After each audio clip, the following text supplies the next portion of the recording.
from the campus of the University of Alabama. Live sports from Alabama's sports team. This is WVUA Sports. Let's kick it off with some NFL football. Week 16, Saints hosting the Falcons. Mark Ingram gets the Saints going. A 1-yard score after a 99-yard kick return to open the game. But the story was the return of Julio Jones. 7 receptions for him, 107 yards bouncing back from injury. The Falcons knock off the Saints 30-14, keeping the Birds alive in the NFC South race. The Packers in Tampa facing the Bucs. They've already clinched a playoff berth, but don't tell that to one Eddie Theodore Lacy. He goes 44 yards for the score, breaking 1,000 yards for the season as well. Green Bay still alive for the NFC North title with a 20-3 win. And with that, everybody, welcome in. I'm BJ Millican. Those former Alabama players have all been where the current team currently is, about to compete in a big game in January.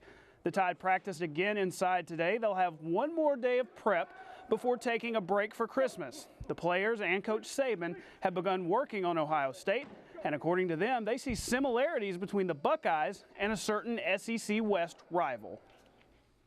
They're a great team, and I see a lot of similarities between them and Mississippi State.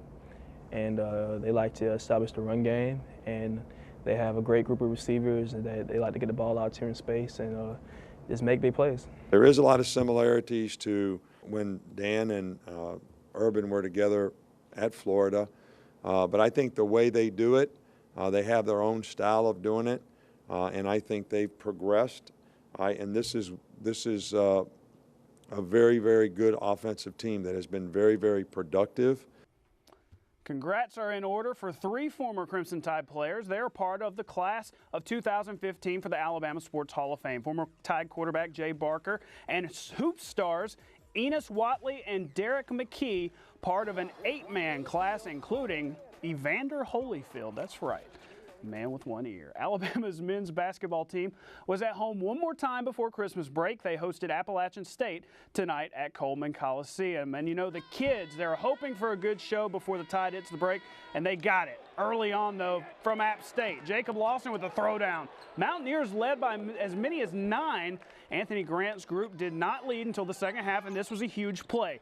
Ricky Tarrant finds Michael Kessens underneath for the bucket. Kessens led the way with a double-double, 17 and 10. Also contributing down the stretch. Watch Jimmy Taylor. Get it out, big man. One of his 7 blocked shots, but App State had the final shot, down a point. Frank Eves, no good. Bama survives 60-59. Coach Grant talked about that last play after the ball game.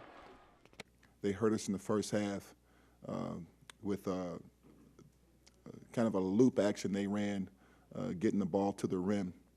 So we decided to go zone, and I thought the guys did a good job of being alert and aware. And Riley did a good job of contesting the last shot that they got. And fortunately for us, they missed, and were able to win the game. UCLA coming in next Sunday. The Alabama women in action at Foster today against New Orleans, and they were running. Karila Middlebrook finds Ashley Williams. She gets the handle and gets fouled in the process. 9 points for Ashley. Later, it's good defense by Hannah Cook. She says, give me that. That's my ball. She gets the user strip and finds Brianna Hutchin, who's going to finish 16 and 11 for Hutchin. The Tide rolls 87-58. And we will be right back with more news coming up after this.